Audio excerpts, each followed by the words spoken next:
Vamos aguardar um pouquinho nossa irmã Janaína, do grupo Espírita Mãos Amigas.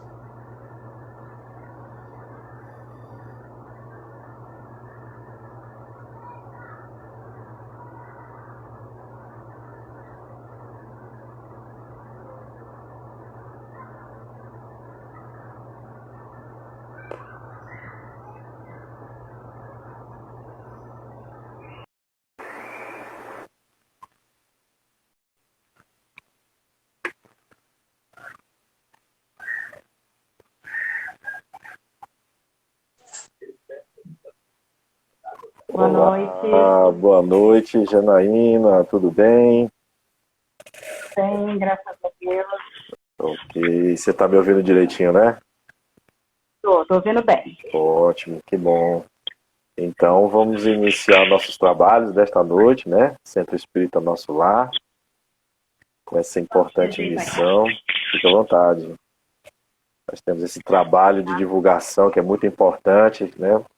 Para ver se a gente consegue levar essa mensagem de consolo, né? De entendimento a tantos corações que estão aí nesse momento pedindo, conclamando, né? Um entendimento para as questões e especialmente nas relações familiares, que nós vamos falar um pouco.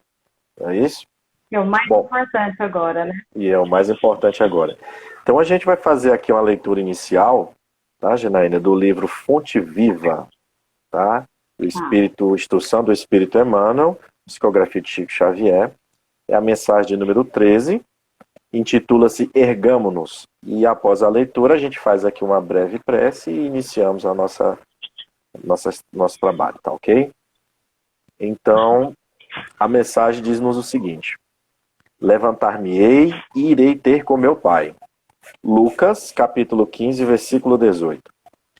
Quando o filho pródigo deliberou tornar aos braços paternos, resolveu intimamente levantar-se, sair da cova escura da ociosidade para o campo da ação regeneradora, erguer-se do chão frio da inércia. Isso, estou lendo só a mensagem. Isso. Vou reiniciar, vamos lá. O título da mensagem, Ergamo-nos, do livro Fonte Viva, Instrução do Espírito Emmanuel, psicografia de Chico Xavier. Então vamos lá. Levantar-me-ei e irei ter com meu pai. Lucas, capítulo 15, versículo 18.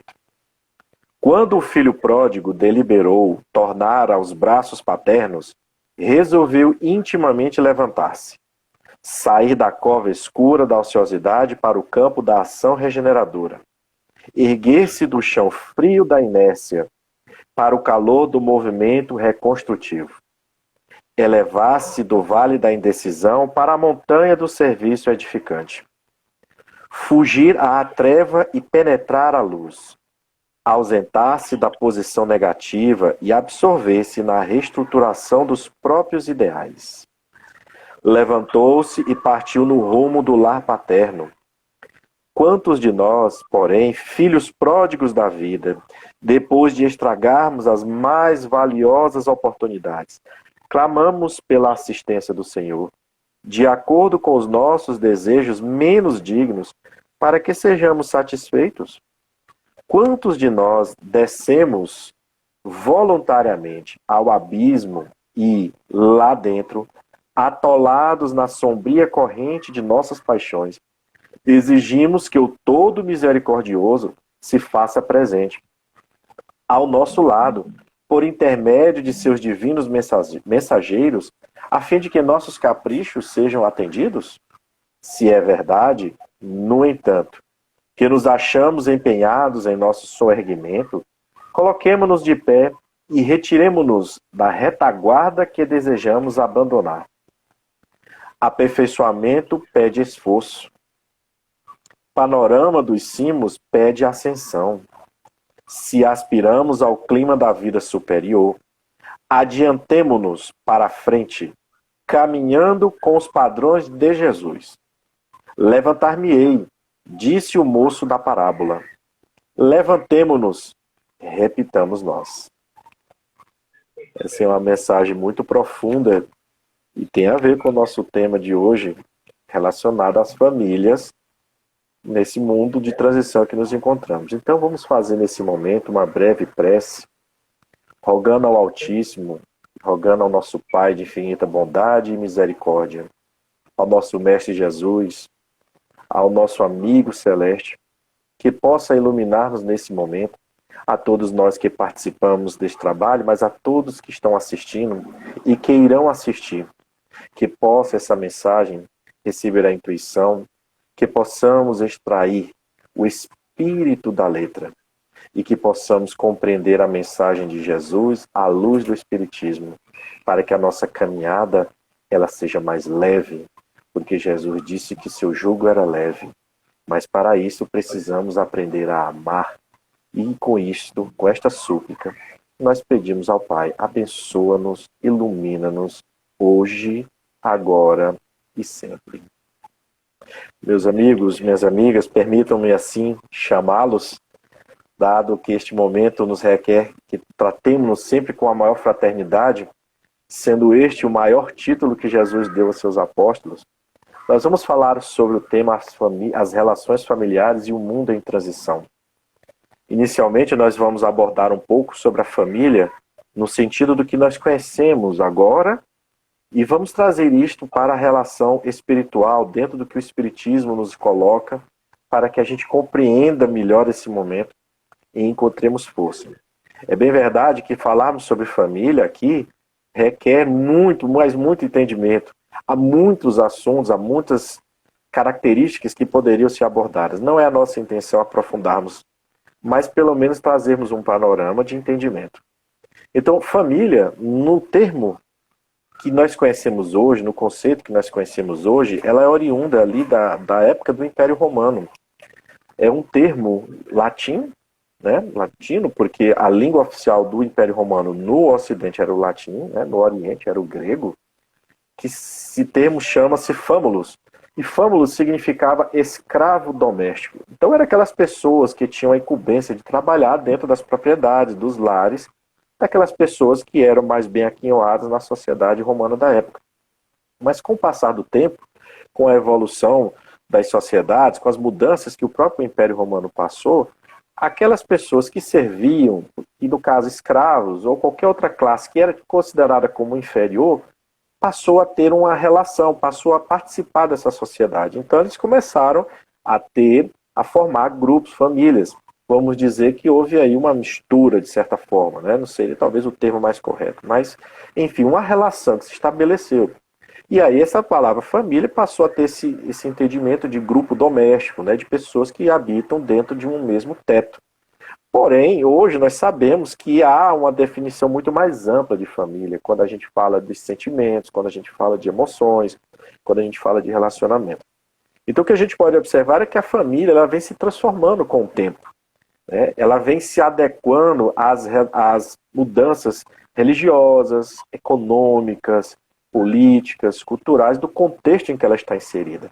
Então cada época, se nós formos adentrarmos e fazermos um estudo, vamos observar que as relações familiares elas se assemelhavam em alguns pontos e eram bastante diferentes em outros, né? Houve a figura paterna, já houve a figura materna, enfim. Situações que para uns, em uma determinada região, era normal, era natural, dada a cultura, né? Dada a condição dos espíritos que ali habitavam, para outros era tida como algo, vamos dizer, fora da curva de uma relação moral. Então, todas as famílias, em todas as épocas, tiveram, vamos dizer, as suas condutas, né, que levaram à formação de pessoas, de homens, mulheres, vou falar homens no sentido de humanidade, né, de humanidade. Levou a humanidade a ter um progresso. Mas também houve comportamentos que desregraram, né, que desvirtuaram, vamos dizer assim, e levou as pessoas a terem comportamentos dentro dessas relações familiares tumultuosas. Então não é incomum nós falarmos que hoje em dia a gente chamou de tempos modernos, e esses agravos, essas características que são negativas nas famílias, acharmos que ela é só de hoje. Não. Questão de divórcio, questão de que se chama de filhos ilegítimos, né? É uma expressão que existe hoje, inclusive é muito utilizada no direito, nessas questões familiares, ela não é de hoje. Então não podemos falar que existe uma época de ouro da família, onde tudo era estável, tudo era muito bem quisto, tudo muito tranquilo. Não, sempre existiu essas relações, esses tumultos, né? Então, a experiência de uma família, né, desculpa, gente.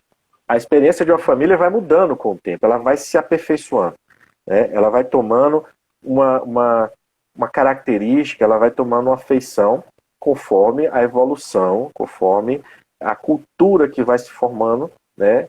À medida em que a gente vai caminhando, à medida em que a gente vai se desenvolvendo.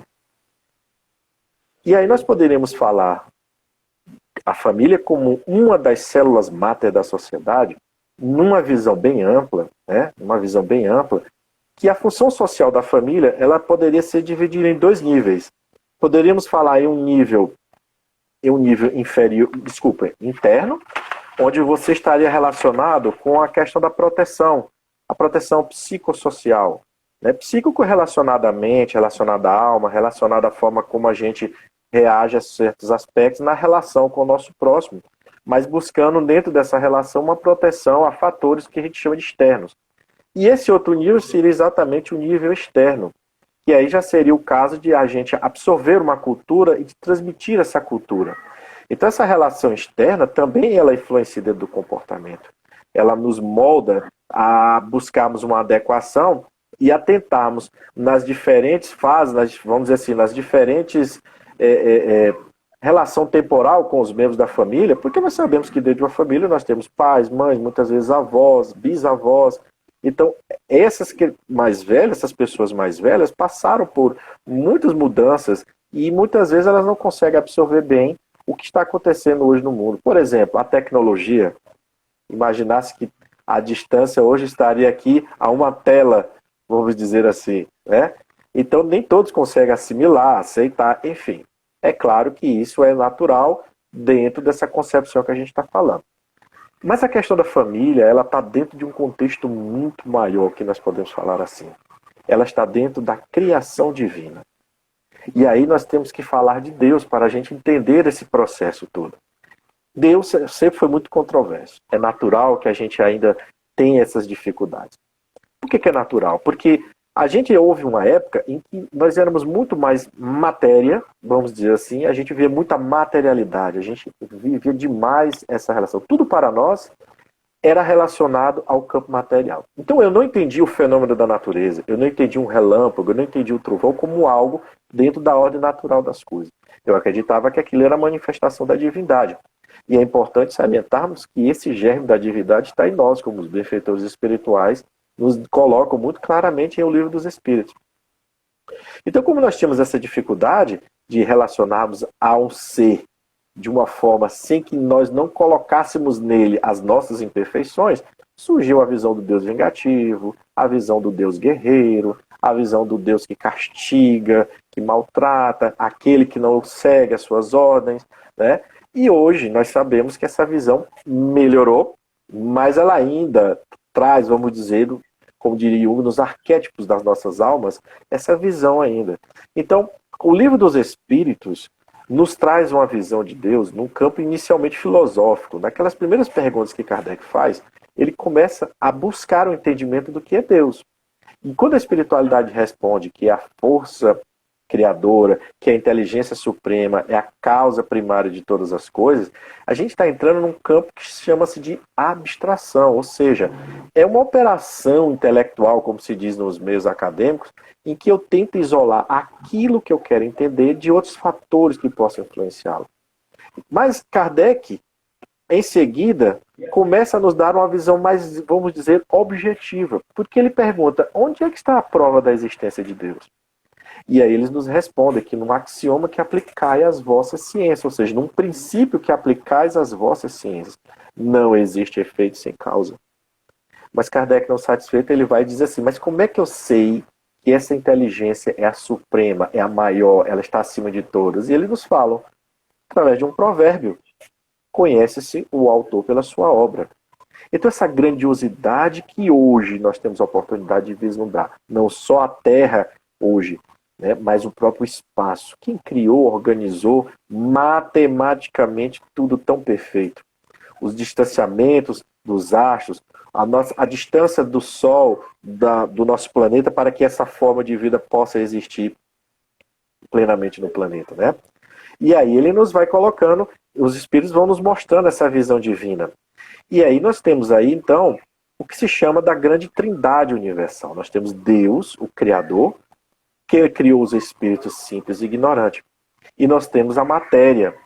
Então, o espírito como princípio inteligente, a matéria como o princípio material, ou seja, a matéria como a individualização do princípio material.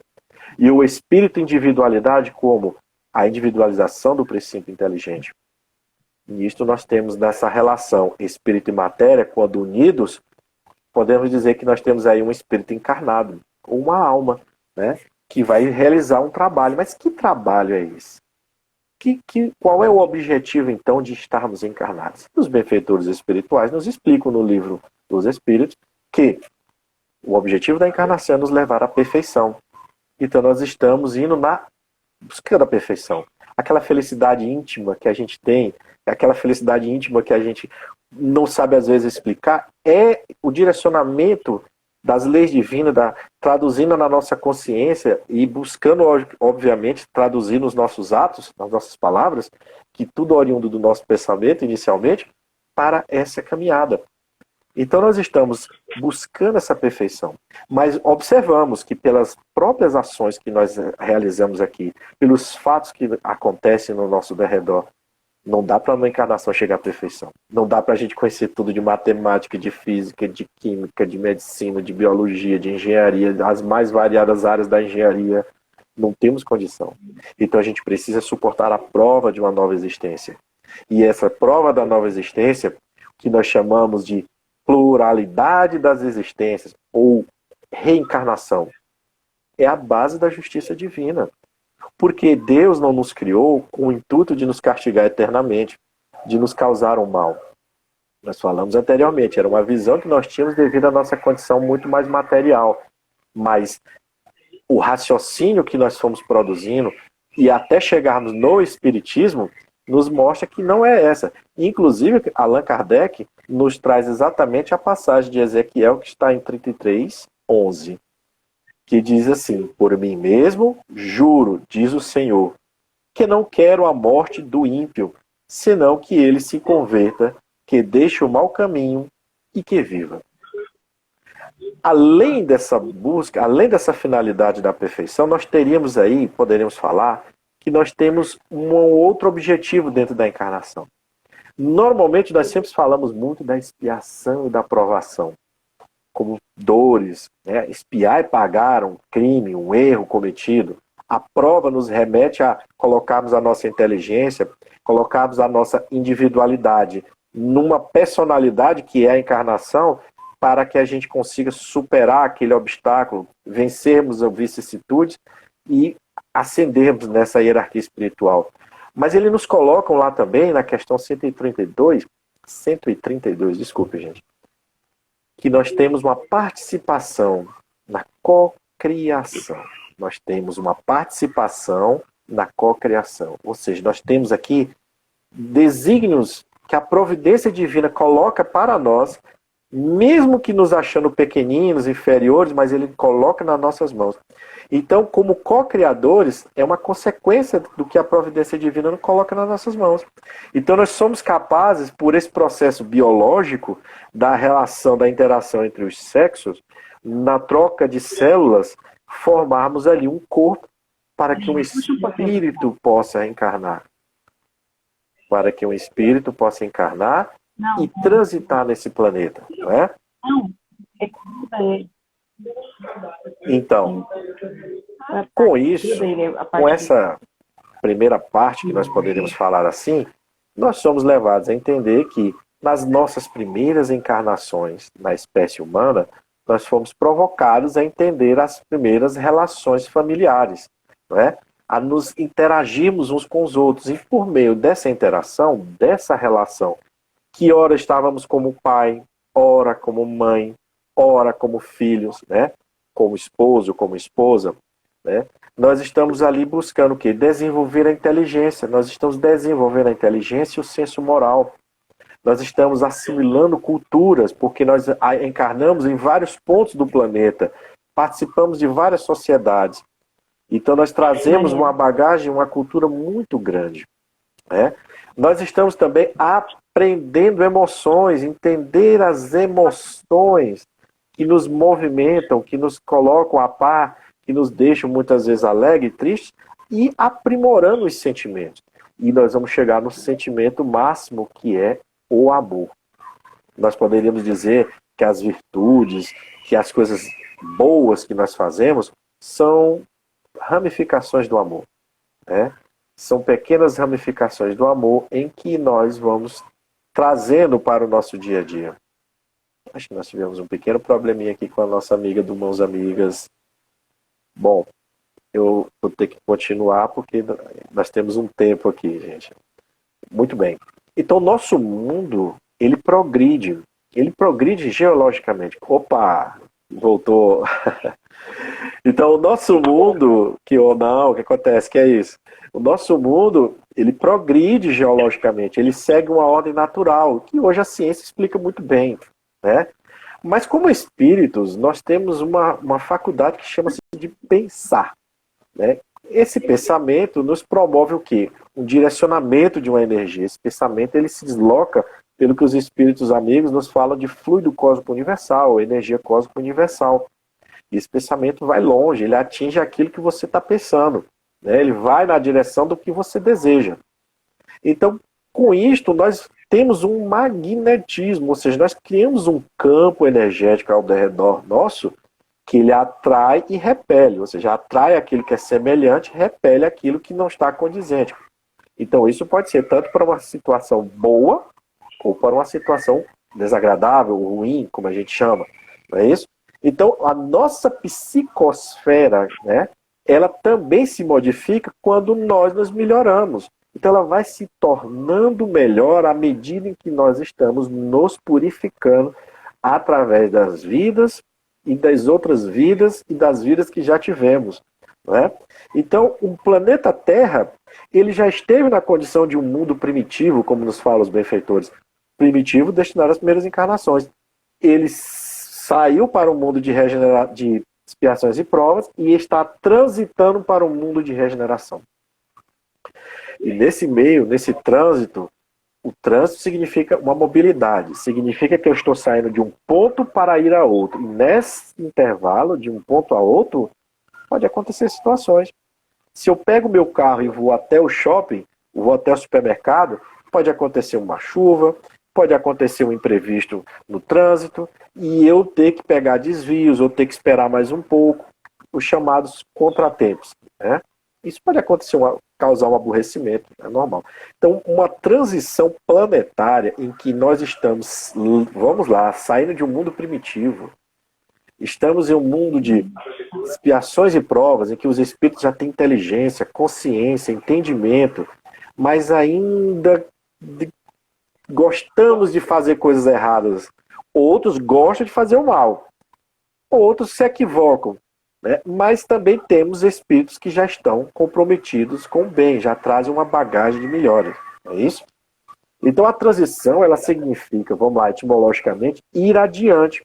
Então, se os espíritos estão fadados a um progresso em que, ao tornarem-se puros espíritos, não terá mais a necessidade de encarnar ou reencarnar, a não ser que peça para uma missão, né? Conforme nos elucidam os benfeitores espirituais.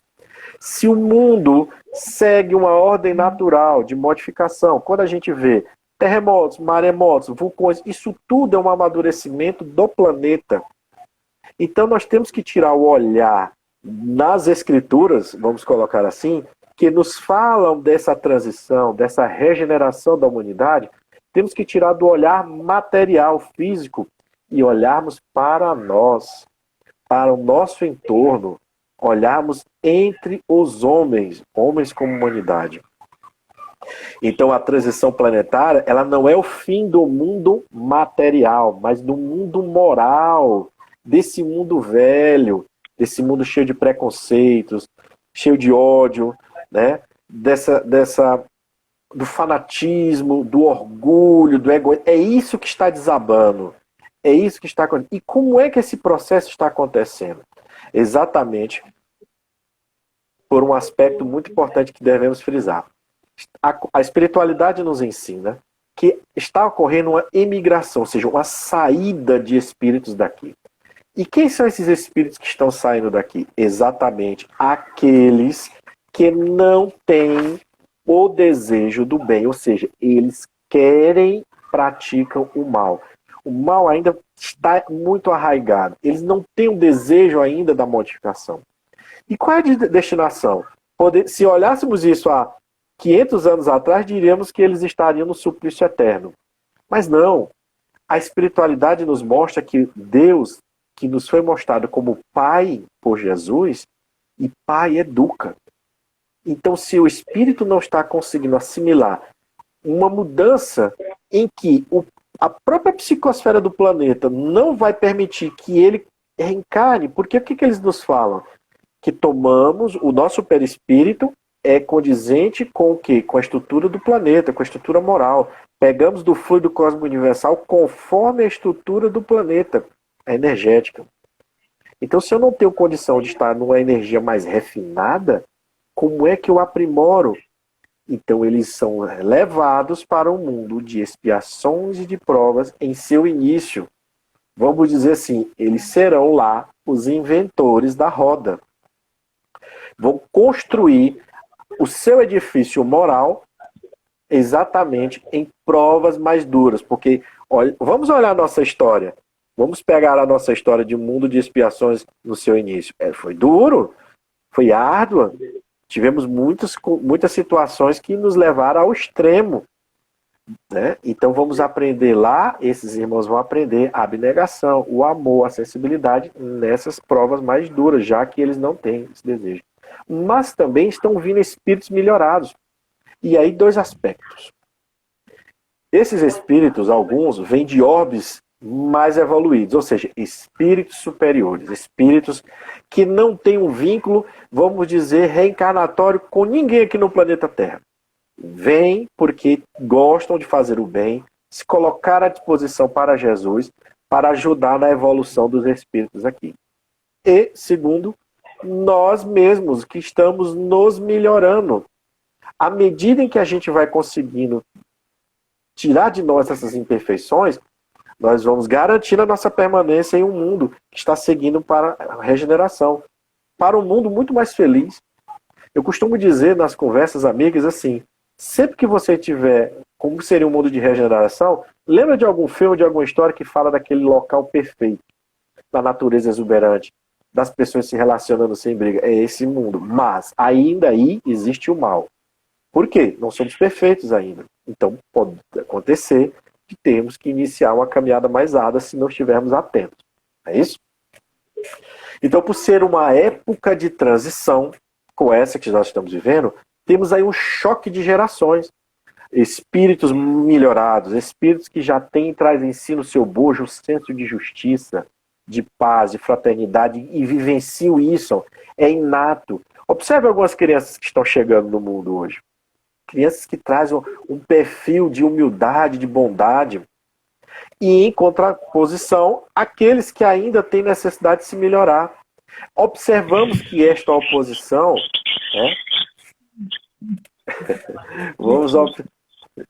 É mais ou menos isso. Se a gente não estiver atento, a gente cai, entendeu? Sai do mundo de regeneração, vem expiações e provas no início, né? Mas olha, é isso aí. Então, esse choque de gerações está acontecendo.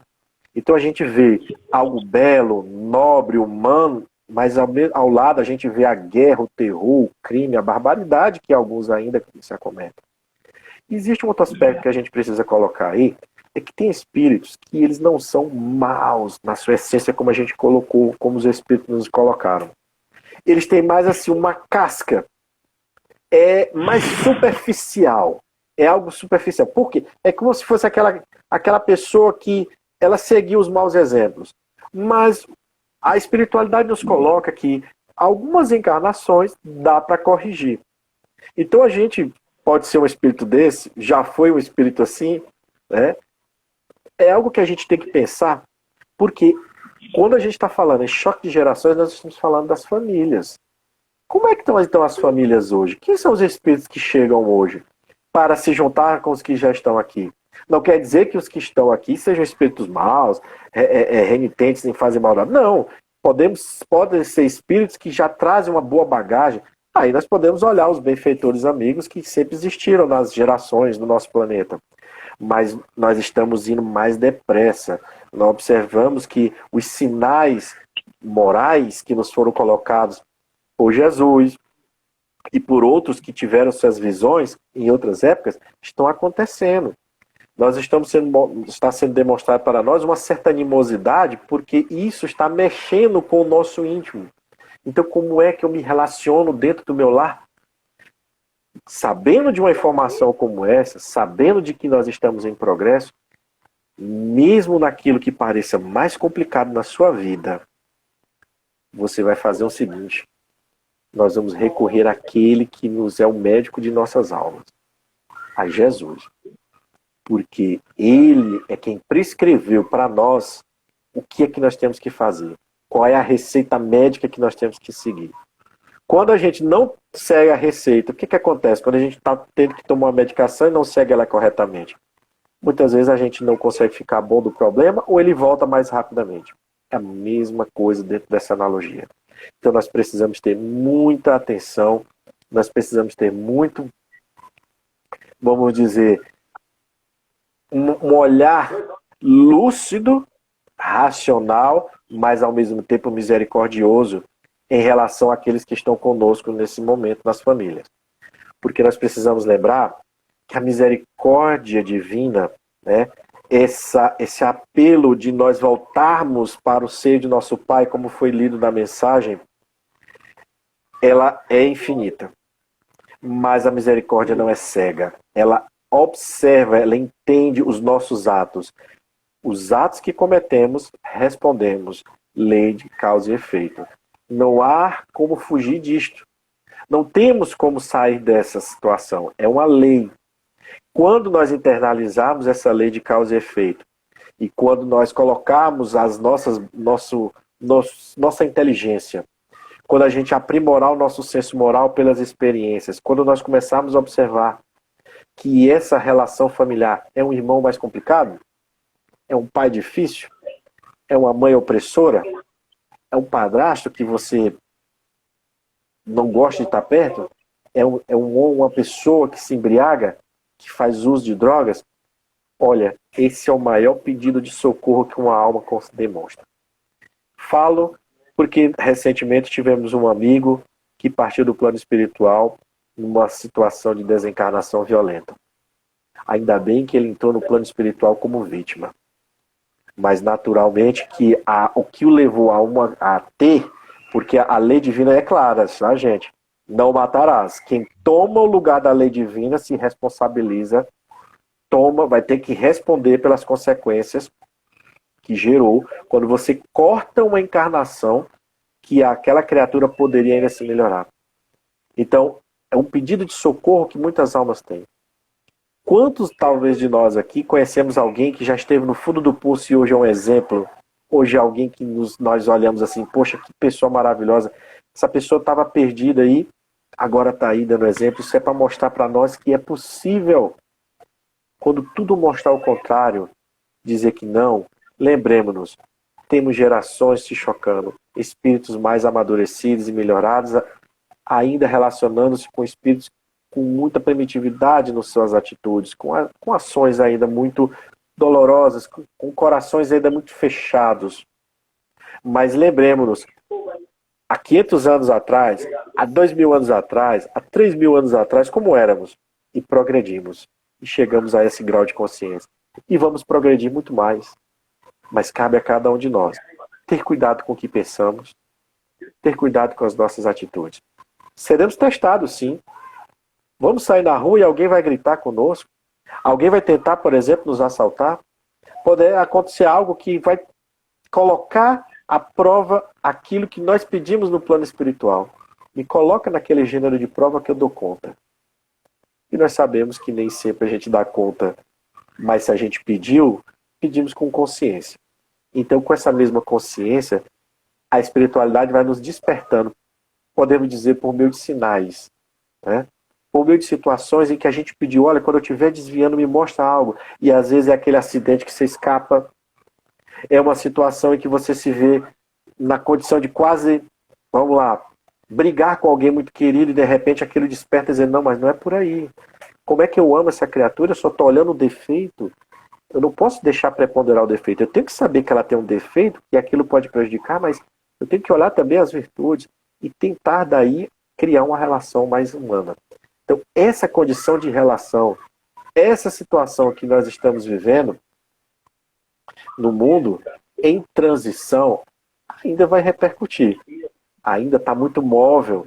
Nós saímos de um ponto, ainda não chegamos no outro. Então, essa gangorra, ela vai ficar oscilando. E compete a nós estabelecer nela um equilíbrio. Então, lembremos-nos do filho pródigo, né, que retornou, que acordou, que despertou, e levantou-se e deu continuidade à sua caminhada. Meus amigos, era isso que nós tínhamos para colocar.